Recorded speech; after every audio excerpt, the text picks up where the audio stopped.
From New York, Late Night Show with Faik Siddiqui. السلام علیکم خواتین حضرات. ایران کے ایک رہنما ڈاکٹر علی شریعتی صاحب کا کہنا ہے کہ حق کے ساتھ جس وقت ضرورت ہو تو حق کے ساتھ کھڑے ہو. تاریخ کو اس سے کوئی غرض نہیں کہ اس وقت تم جب ضرورت تھی اس وقت تم حق کے ساتھ کھڑے ہونے کے بجائے اگر تم اس وقت کسی مسجد میں نماز پڑھ رہے تھے یا کسی کوٹھے پہ بیٹھے طوائف کو داد و تحسین سے نواز رہے تھے، اس سے تاریخ کو کوئی فرق نہیں پڑتا. بات یہ ہے کہ حق کی بات اس وقت کرو جس وقت اس کی ضرورت ہو. میں نے پچھلا پروگرام بھی عدلیہ پہ کیا تھا کہ پاکستان کی عدلیہ کا کیا کردار ہے.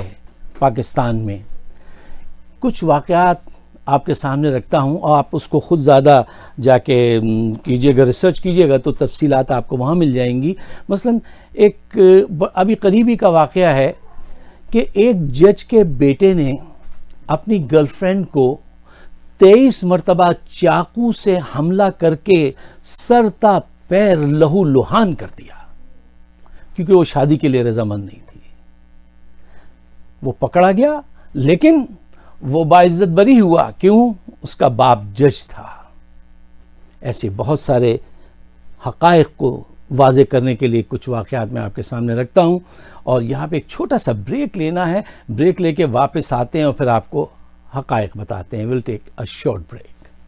شالیمار حلال میٹ اینڈ گروسریز امریکہ کا سب سے بڑا اعلیٰ کوالٹی حلال meat chicken and groceries store. Corona virus pandemic کی وجہ سے معاشی بحران اور مہنگائی کے طوفان میں جکڑے ہوئے صارفین کے لیے president Shalimar group of restaurants and king of sweets سیٹ لطیف کی جانب سے زبردست رعایتی پیکج کا اعلان. Whole baby goat and lamb $6.99, beef with bone $3.99, beef keema $5.99, whole chicken $1.99, chicken keema $1.99, zebra rice 40 pound $45, Shan masala 99 cents and much more. 100% satisfaction with money back guarantee by Sayyid Latif. Free home delivery by Go Meat website. Shalimar Halal Meat and Groceries, Island, New Jersey. Phone 732-283-7474.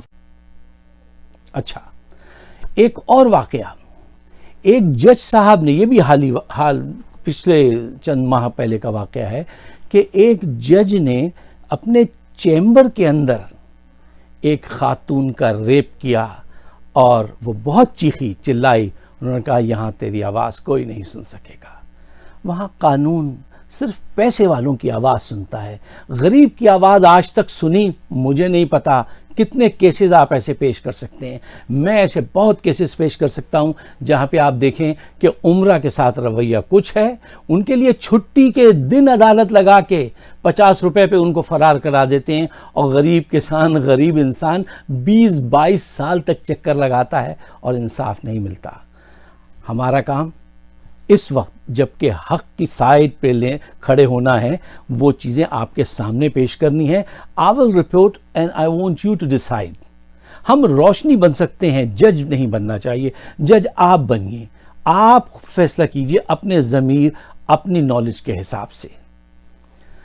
Pakistan میں 2-3 سوالات میں آپ سے پوچھتا ہوں، اس کے جوابات آپ دیجئے، اپنے حد تک محدود رکھیے اور پھر ہم بات کو آگے بڑھاتے ہیں. کیا پاکستان میں ججز کا احتساب ہونا چاہیے جیسے پوری دنیا میں ہوتا ہے؟ بار بار یہ کیوں بات سنائی جا رہی ہے کہ ججز جو ہیں ان کو انویسٹیگیٹ کرنا، ان کی کھوج لگانا جو ہے وہ غلط کام ہے؟ یہ کیوں کہا جا رہا ہے؟ پہلی پوائنٹ. سیکنڈ پوائنٹ پاکستان کے انتشار میں پولیٹیشین، ججز، جرنلسٹ، اسٹیبلشمنٹ، ہر طبقے کا پارٹیسپیشن ہے اور ان کا پارٹیسپیشن اس لحاظ سے بہت زیادہ نمایاں کیس بنتا ہے کہ اگر انصاف تھوڑا سا، میں کہتا ہوں وہاں تھوڑا سا بھی اگر انصاف ہو تو بہت سارے مسائل حل ہو سکتے ہیں کیونکہ یہ سب کو نکیل ڈال سکتے ہیں. لیکن ان کو نکیل کون ڈالے؟ اچھا اب آئیے کچھ پاکستان کی عدلیہ کی ہسٹری کی طرف جلدی سے. پاکستان میں ایک کانسیپٹ ہے کہ کو جب بھی آیا وہ ملٹری ڈکٹیٹرز کی وہ فوجیوں کی طرف سے آیا، لیکن میں آپ کو یاد دلاتا ہوں کہ پاکستان کی تاریخ کا پہلا کو 1954 میں ایک سویلین کو تھا, ملٹری کو نہیں تھا. جا کے انویسٹیگیٹ کیجئے. جب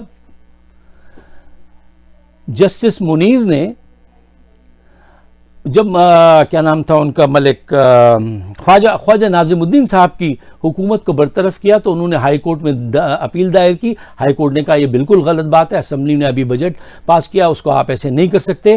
وہ یہ پٹیشن لے کے سپریم کورٹ میں گئے, تو وہاں پہ اس وقت کے گورنر جنرل ملک غلام جو تھے, انہوں نے اس کو, جسٹس منیر کو پکڑ لیا کہ نہیں, فیصلہ یہ نہیں, یہ دو, اور اس نے وہی کیا. تو یہ ملٹری کا نہیں, خود ہمارا جو ہے سویلینز کا کارنامہ تھا. اس کے بعد کے کارنامے, نظریہ ضرورت اور یحییٰ کا, ایوب کا ماشاءاللہ, بہت ساری چیزیں آپ کے سامنے. ایک آخری دو چیزیں جو آپ کے پیش نظر رکھنی ہیں. جب مشرف صاحب اپنا جعلی ریفرینڈم کرا رہے تھے, تو اس وقت چیف جسٹس ہوتے تھے شیخ ریاض احمد صاحب. وہ ایک ایسے جج تھے جو کیش بھی لے لیا کرتے تھے, اور چیف جسٹس تھے پاکستان کے. انہوں نے کیا کارنامہ انجام دیا تھا؟ اپوزیشن کی جماعتوں نے ریفرینڈم کے خلاف پٹیشن داخل کی کہ یہ بالکل ہی غیر آئینی چیز ہے, ٹھیک ہے نا, کہ ایک آدمی اپنے حق میں ایسے ریفرینڈم کرا رہا ہے. لیکن انہوں نے یہ بات نہیں مانی, مشرف کے حق میں فیصلہ دیا, اور بتایا گیا کہ مشرف کو 97% لوگوں نے اپروو کیا ہے کہ وہ ملک کے صدر رہیں. یہ سارے ڈرامے عدلیہ کے کندھوں پہ فوجی بھی کرتے رہے ہیں اور دوسرے بھی کرتے رہے ہیں, اور ہر دور میں اس عدلیہ نے اپنا جسم آفر کیا خوشی کے ساتھ. بہت کم لوگ ہیں جنہوں نے جو ہے وہ پی ایس کیا اس کو کہتے ہیں, اس کے تحت حلف نہیں اٹھایا, پی سی او کے تحت, ٹھیک ہے نا. بہت کم لوگ آپ کو ایسے ملیں گے. میجورٹی بد دیانت, بد کردار, راشی ججز کی ملے گی. ایک چیز جس کا مجھے بڑا دکھ ہے, اور میں آپ کے ساتھ شیئر کر کے اجازت چاہتا ہوں. ہم سمجھتے ہیں کہ ہمارے یہاں بڑے اچھے کچھ نامور لوگ بھی گزریں گے. ایک صاحب کی میں بڑی عزت کرتا تھا, ایس ایم ظفر ان کا نام ہے, کتنے ریسپیکٹیبل نام ہے. جب حقائق جانے, بہت عرصہ پہلے کسی نے بتایا تھا کہ جس زمانے میں اداکارہ شبنم کو ریپ کیا گیا پاکستان میں, تو اداکار محمد علی نے ان کو ہائر کیا کہ آپ ہماری طرف سے مقدمہ لڑیں.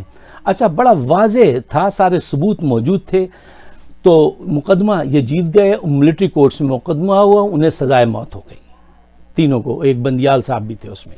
اچھا, تو جب ان کو موت کی سزا ہو گئی ملٹری کورٹس کی طرف سے, تو اس کردار نے, جن کو ہم عزت دیتے ہیں, یہ قابل عزت لوگ ہیں, ایس ایم ظفر جن کا نام ہے, انہوں نے ایک خط لکھا جنرل ضیاء کو, اور اس میں یہ لکھا, صاحب ان کو آپ معاف کر دیجئے, کیوں کہ یہ تو زمانے کا عکس ہیں, جو آج زمانے میں ہو رہا ہے, انہوں نے ویسا کیا. ایک طرف سے انہوں نے بہت بڑی رقم لی, فیس لی, دوسری طرف سے جب سزا ہو گئی تو ہیڈ جو تھا اس کو خط لکھ دیا, صاحب یہ تو معاشرے میں ایسا کا اس کا ریفلیکشن ہے, ان کو معاف کر دیجئے. یہ ہیں آپ کے قابل عزت لوگ. کس منہ سے کہیں کہ یہ ہمارے قابل عزت لوگ ہیں. تو عدلیہ کا اگر سدھار ممکن ہے تو ہی پاکستان کا سدھار ممکن ہے. اور اگر جو صورتحال اب پیدا کی جا رہی ہے کہ اس کیس میں کیا ہو رہا ہے, یہ جسٹس فائز عیسیٰ کے, سب کو پتا ہے کہ وہ نہیں دے رہے منی ٹریل, وہ ٹائم انہوں نے ضائع کیا. اب آخر میں یہ باتیں کی جا رہی ہیں کہ اگر ایف بی آر کو یہ کیس دے دیا جائے, وہ انویسٹیگیشن کر لیں, تو پھر اس کے بعد جو ہے فیصلہ کر لیا جائے. یہ سب ٹالنے کی باتیں ہیں, اور یہ ٹالنے کا وقت نہیں ہے. پاکستان کے پاس اب وقت نہیں ہے, اب وقت نہیں ہے. فیصلے کے لمحے ہیں کہ جو صحیح ہے اس کو صحیح کہیں, جو غلط ہے اس کو غلط کہیں. اب یہ ٹال ٹول کی بات کی جا رہی ہے کہ ایف بی آر کے حوالے کر دیا جائے, جبکہ فروغ نسیم نے جو ہے 7 بڑے بڑے گاہک قسم کے ججز کو ہے بالکل عمدہ جوابات, بڑے پریسائز اینڈ کنسائز ٹرس, جو ایسے اچھے جوابات دیے ہیں کہ جو تاریخ میں یاد رکھے جائیں گے. لیکن اب ان کو پش کیا جا رہا ہے کہ ایک ایسی طرف چلے جاؤ تاکہ لین دین سے معاملہ ہو جائے. تو یہ ملک ایسے نہیں سدھرے گا. حق کی خاطر کھڑے ہوئیے بقول ڈاکٹر علی شریعتی کے. پھر تاریخ کو اس سے کوئی غرض نہیں کہ اس وقت آپ طوائف کے کوٹھے پہ کھڑے تھے یا مسجد میں نماز پڑھ رہے تھے. یہ لمحہ ہے حق کے ساتھ کھڑے ہونے کا. آپ کو اگر میری بات سمجھ میں آتی ہے تو اس کو آگے بھی بھیج دیجئے، اور میرے شوز موجود ہیں یوٹیوب پہ فائق صدیقی شو، اگر آپ سبسکرائب کریں تو بڑی عنایت ہوگی. شکریہ. خدا حافظ.